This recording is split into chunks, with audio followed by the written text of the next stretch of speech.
Welcome back class. आज हम जो क्वेश्चन डिस्कस करेंगे ये इट अपीयर्ड इन जे 2004 है ना, लगभग आज से 20 साल पहले this question appeared and it's a very very very beautiful question. And आज की टेक्स्ट बुक में अगर देखो ना, it's sort of forgotten also ना, nobody discusses this problem but it's a very good and very difficult problem.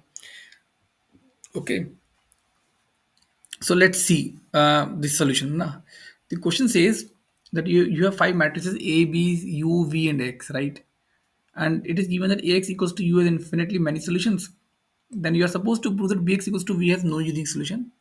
And further, if A into F into D is non-zero, then you're supposed to prove that B into X equals to V has no solution. Now, the point is that uh,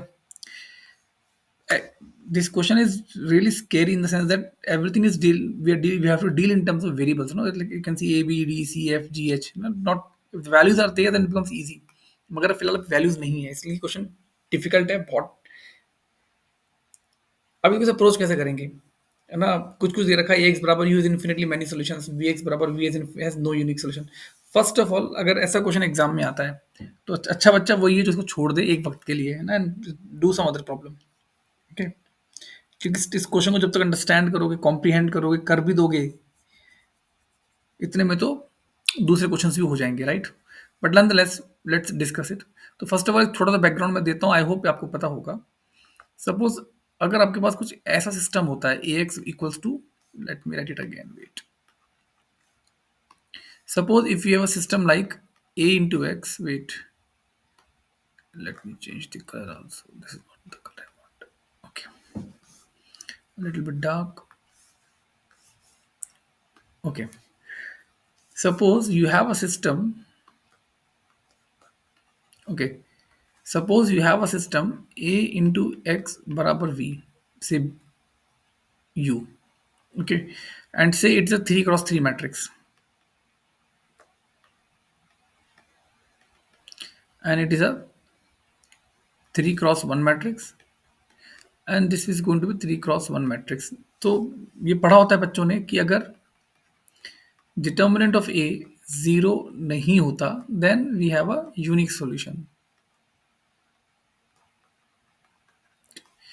and अगर determinant of A zero होता है, then हम वो निकालते हैं, I hope remember this, we calculate D one D two D three. अगर D one बराबर D two बराबर डी थ्री बराबर जीरो हो जाता है, then we say system has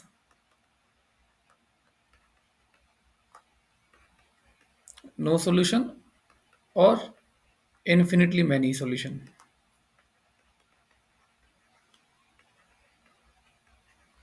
and अगर if at least one of d1 d2 d3, okay let me dx dy dz, शायद अब शायद familiar हो जाओ, है ना, is non zero, then definitely no solution। तो ना ये केस बताया जाता है, ठीक है ना। अब इस क्वेश्चन में अगर आप देखो, अब क्या बोला गया, एक सिस्टम दे रखा है ए एक्स बराबर वी, तो ए इंटू एक्स, कहाँ गया एक्स, ये रहा, बराबर यू, ये सिस्टम है। आपको बोला जा रहा है कि सिस्टम के इन्फिनिट सॉल्यूशंस है। That means it's being given to you that A 1 0 1 B D 1 B C, this into the system x y z, ax equals to u। इसके इन्फिनिट सॉल्यूशन है, अगर इसके इन्फिनिट सॉल्यूशन से पक्की बात है, this determinant, the determinant of this matrix should be zero. तो हमें एक्चुअली वो पता है क्या कह रहा है, हमें ये कह रहा है कि आपका ये डिटर्मिनेंट जीरो है।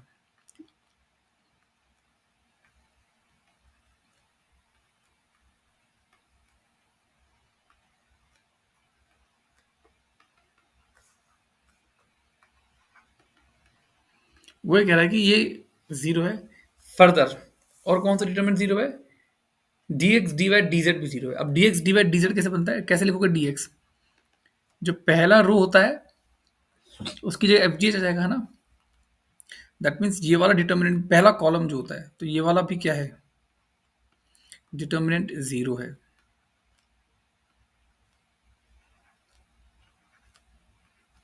ये डिटरमिनेंट भी जीरो है। डी वाई, डी वाई कैसे बनाओगे? A one one and one B B की जगह F G H, zero D C, ये भी क्या है? जीरो है, वो कह रहा है ना। और क्या बनाओगे? और बनेगा A one one one B B F G H, ये डिटरमिनेंट भी जीरो, ये आपका बनेगा डी जेड। ठीक है, दिस इज डी जेड, ये भी आपको जीरो दे रखा है, right. A one one one B B F G H है ना। अब क्वेश्चन पे आते हैं। क्वेश्चन में बोला गया प्रूव दैट जो सिस्टम है बी एक्स बराबर V, it has no unique solution. तो अगर मेरे को ये प्रूव करना है कि जो सिस्टम है बी एक्स बराबर V, it has no unique solution, तो अगर मैं ये प्रूव कर दूं कि डिटर्मिनेंट ऑफ बी जीरो है, तो उसका मतलब ये हो जाएगा if determinant of B is zero, then पक्की बात है या तो system will have no solution और system will have infinitely many solutions. So let's try to prove this now. What is determinant of b? Okay. Now determinant of b is how much? कितना आएगा? कहाँ गया? A one one zero D C, A one one zero, याद रखना we are suppose to prove that this determinant is zero, zero D C F G H. And ऊपर जो मैंने चार डिटर्मिनेंट बनाए हैं, ये भी गिवन है, ये भी गिवन है, ये भी गिवन है, और ये भी गिवन। आपको प्रूव करना है डिटर्मिनेंट ऑफ बी क्या है? जीरो है। क्या आप लोग देख पा रहे हो? जीरो है। कैसे पता लगा? ऐसे पता लगा, देखो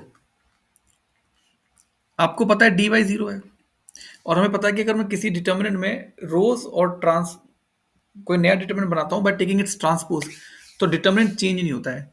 तो दैट मीन्स अगर मैंने डी वाई ट्रांसपोज बनाया तो वो भी क्या होगा? जीरो ही होगा ना। That means A one one F G H zero D C, ये भी क्या होगा? जीरो होगा। एंड अगर मैं दो रो को इंटरचेंज कर देता हूँ, if I interchange two rows, तो जो नया डिटरमिनेंट आता है it becomes negative of the previous determinant, right. मगर पहला डिटरमिनेंट जीरो है, तो उसका नेगेटिव भी कितना आएगा? जीरो आएगा। तो अगर मैंने इन दोनों को इंटरचेंज कर दिया, इन दोनों को, can you see, you will get determinant B. तो इसका मतलब डिटरमिनेंट बी भी क्या आ गया? जीरो आ गया। So that proves your first point. ये थोड़ा ट्रिकी है, इतना लिख पाना ना, इट्स डिफिकल्ट एग्जाम में, है ना। अब अगले क्या बोला कि further A F D zero नहीं है, तो आपको प्रूव करना है कि बी एक्स बराबर we has a no solution. अब आपको क्या प्रूव करना है कि एक्स्ट्रा ही दे रखा है कि A into F into D zero नहीं है। अब प्रूव करो कि बी एक्स बराबर वी हैज नो सोल्यूशन। अब ये कैसे प्रूव करोगे? हम ये तो प्रूव कर चुके हैं कि डिटर्मिनेंट ऑफ बी जीरो है, तो इस सिस्टम के या तो इन्फिनिट सॉल्यूशन होंगे या नो सॉल्यूशन होंगे। ठीक है, अगर मैं ऐसा प्रूव कर दूं कि इसके corresponding whatever D X D Y and D Z will give V get, if one of them is non-zero, then the system will have no solution. Yes or no? If I prove that corresponding to the system, if dx, one of dx dy dz is non-zero, then the system will have no solution. So let's calculate dx for the system. Okay, dx. Now how to calculate dx? How much is v? V is, how much is v? A square 0 0, right? So that is sufficient. So v is a square 0 0, and this is 1 dc 1 ch. Okay, that is a dx. What is a dy? A 0f a square 0 0 and 1 ch, right? And what is a dz? What is a dz? A 0 f 1 dc a square 0 0. Okay, this is your. Now let's calculate because actually we are given AFD, right? So can you see यहाँ पे तीनों में इसमें we don't have AFD, we don't have D here, but we have AFD here. So let's work on DZ first. So if you calculate, you're going to get A into D into 0 minus C into 0, 0 minus 1.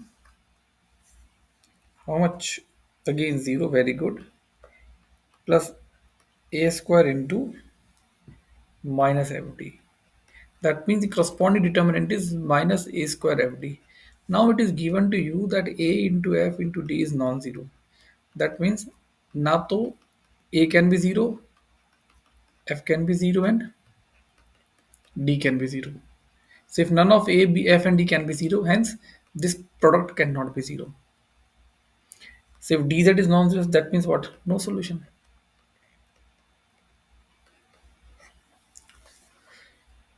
I hope it is clear. It's a very good question, and I would rate this problem really tough. Okay, if I were to appear in ITJ and if I given such a problem, I would attempt this problem in the last. Okay, I would keep my ego aside and I will attempt this problem at the last. Okay, if not understood, like I always say, mentioned in the comment, we'll discuss it. Fine. And if there is any alternative approach, please let me know. I'm very much open to the discussion. Thank you, class. Thank you very much.